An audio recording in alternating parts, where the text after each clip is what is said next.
Migration is today's topic because you guys have been asking for me to put a little bit of a spotlight on the situation. Because let's be real, the end of April came, no news came. Nothing came about migration. And a lot of us guys now coming into the mid of May are wondering, where's the migration news?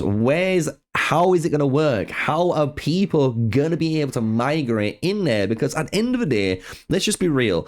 When it comes to migration, this is a very important topic, and empires are waiting to figure out this information on how they can actually address their migration process, because they can't realistically start to try and recruit and think of players to come and join their empire if they don't know some basics like, does my total kingdom power matter? Does the time of when they made their account matter? There's a load of questions like this that haven't been answered, and we need to know as an Age of Empires mobile community, because at the end of the day, migration is going to be the one thing that really can save the game from where it currently is. It can repopulate empires, it can get that activity and that competitiveness back.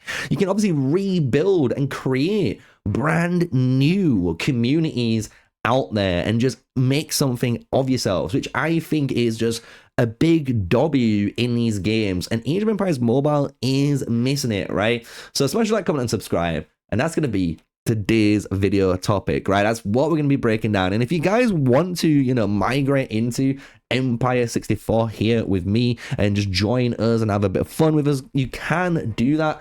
There will be a new video coming out either this week or next week in regards to how you can migrate into Empire 64, the full process and the pros and cons, why you might want to join and maybe why you might not want to join. Because obviously there's going to be some things that you might not like, and there might be some things you do like, right? So with that, let's kind of like go into migration. I'm going to give you my hot take on why I want migration to work a specific way, and then we can kind of just see where the train leaders, right? You guys kind of like it when I go a bit off the rails and I start, just speaking my mind, and then somehow we get to the end of the video, right?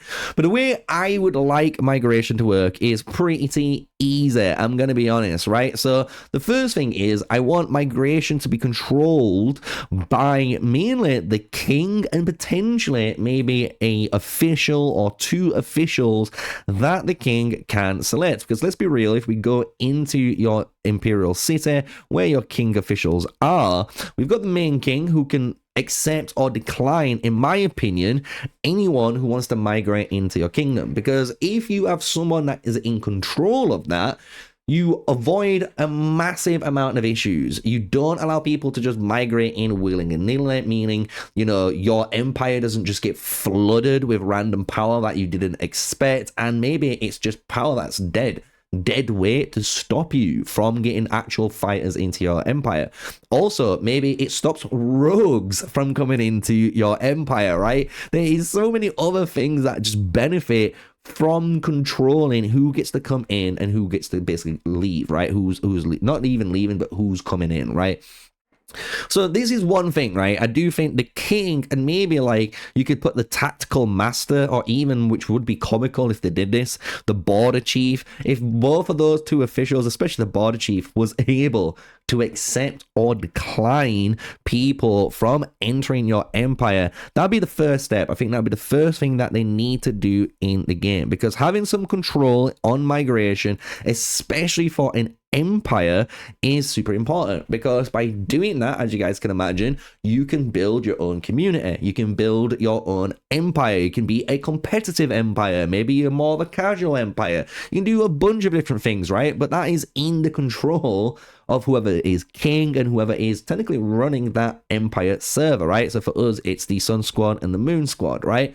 So that is the main crux of it, right? Now, how should migration work? Well, I think Age of Empires Mobile should honestly take something out of the books of old school Rise of Kingdoms, and hear me out, because the glory days, I would say, of Rise of Kingdoms was the day when you were playing it and you hit the Crystal Tech season and you went, you know what, this isn't for me right now. I'm not strong enough. And you could have been a free-to-play player and so on and saved up those passports and migrated backwards all the way to KVK 2. And this was a really cool thing because even when you migrated backwards in that game and now pulling it into Age of Empires Mobile, those seasoned heroes are the only ones that you would have access to. So if we were thinking about it in Age of Empires Mobile terms, it would mean if you are playing, and say we're going into Season 4 now, with your Lagerthers, and you've got your Elizabeth, Belisarius, Cyrus, Timur,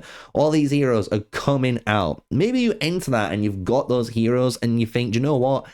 I'm not strong enough. But what I do want to work on is maybe someone like Boudica, or maybe I want to unlock Lubu because I missed out on Lubu.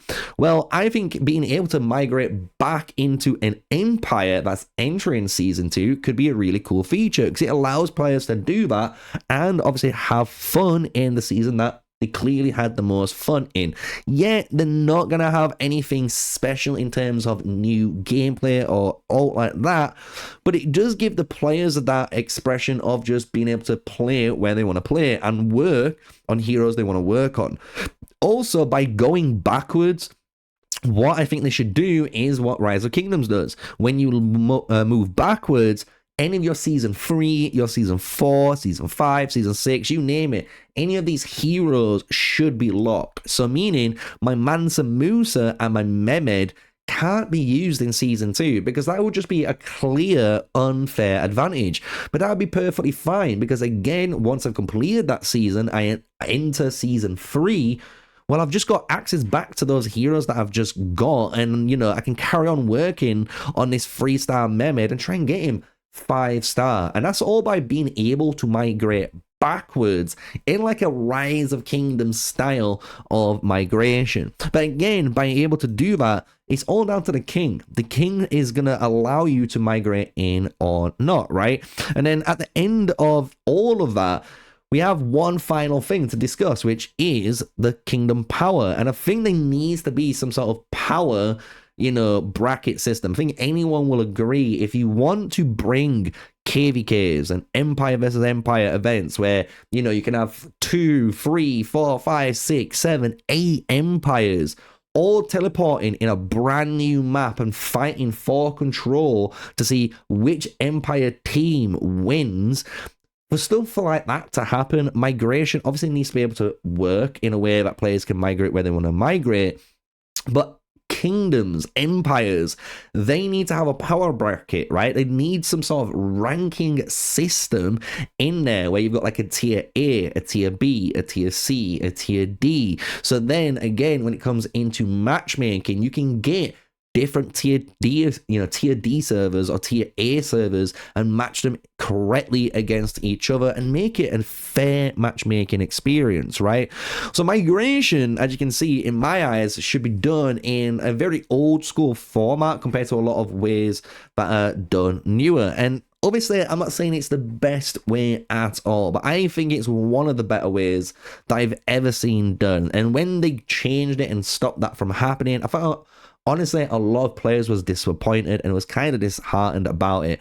I know a lot of guys, even in this, might be like, why would you ever want to migrate backwards? But you don't realize when you start going forwards and you keep going forwards, obviously the power creep for a free-to-play player versus a spender is going to start getting bigger and bigger and bigger over time. So they might feel like, you know what? If I just migrate back into Season 2 with my free-to-play player account, I'm definitely stronger than I first was. So even on tech, even on your troops, you name it, your gear, your rings that you've got, all of that is improved. So you're going backwards stronger. So you can technically enjoy it more than you first initially enjoyed it, which is a really cool feature in my eyes, right? When it comes into migration don'ts, and this is going to be just, again, my opinion on it, I do think they need to obviously not allow anyone to migrate anywhere. I think there has to be some rules. There has to be some limitations, because I think if you just allowed anyone to go anywhere, you're going to cause a bunch of different issues. You're going to cause one where players could just start migrating into empires and just zeroing people before potentially fights, you know, in Mightiest Empire and just winning. They could do some stupid stuff like that. You could just, obviously, rogues could just teleport in. You could then cause even imbalances in servers, right? People might think if you can just teleport anywhere you want, people might just, you know, teleport into a nice spread of servers. But what could also happen, which I think what would occur, is a lot of people would just kind of consolidate into 1, 2, 3, maybe 5 super servers. And that's what I mean, like super servers, where these 5 servers have got thousands of players in, and then all the other servers in Age of Empires Mobile aren't even close. And what you're going to do is basically migrate into one of those 5 servers, and it just creates this weird system again, right? So I don't like that either. So I do think there needs to be some migration limits. I do think migration needs to be addressed, and it's super important, like I said, for kingdoms and empires and people who run empires, the kings, the council members, because without that information on just the basics, how people can migrate, what are the power caps potentially on migration? Is there a timeline cap on migration? When I migrate, do I lose resources, right? What all these kind of questions we're waiting on. The community have been waiting and waiting and waiting, including myself, and hoping to find out, because without any of this information, no one can really start doing recruitment. They can start trying to fill out their migration process, and empires could, in theory, get 200, 300, let's just say 500 brand new applicants ready to join their server. But then they find out, wait, I only can accept maybe 30 players because my empire power is too high because of all of these inactive castles. You know what I mean? There's so many of these different points of views and just questions that are really causing, as you can see, me in this video to lose a little bit of friction on the game. So as I said, I'm a content creator. I'm here to try and just speak on the behalf of, I want to say, the people.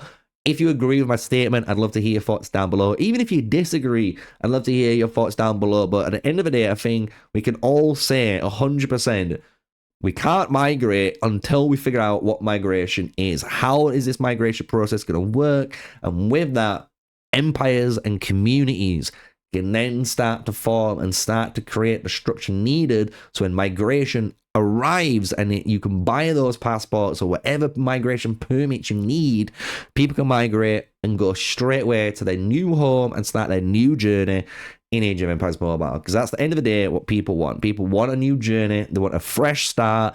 They want to join somewhere active and have a fun and experience the game properly instead of just being in like a one-band alliance empire. I'm going to be real, they really do.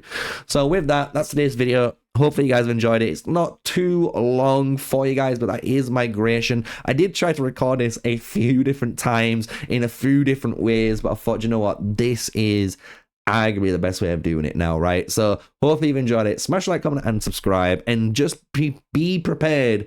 This week, next week, is going to be a video all about joining my Imperial City, my Empire 64, and all the details that I'm allowed to share with you guys on the current process that we're going through for recruitment. So with that, stay safe, stay sneaky, peace out.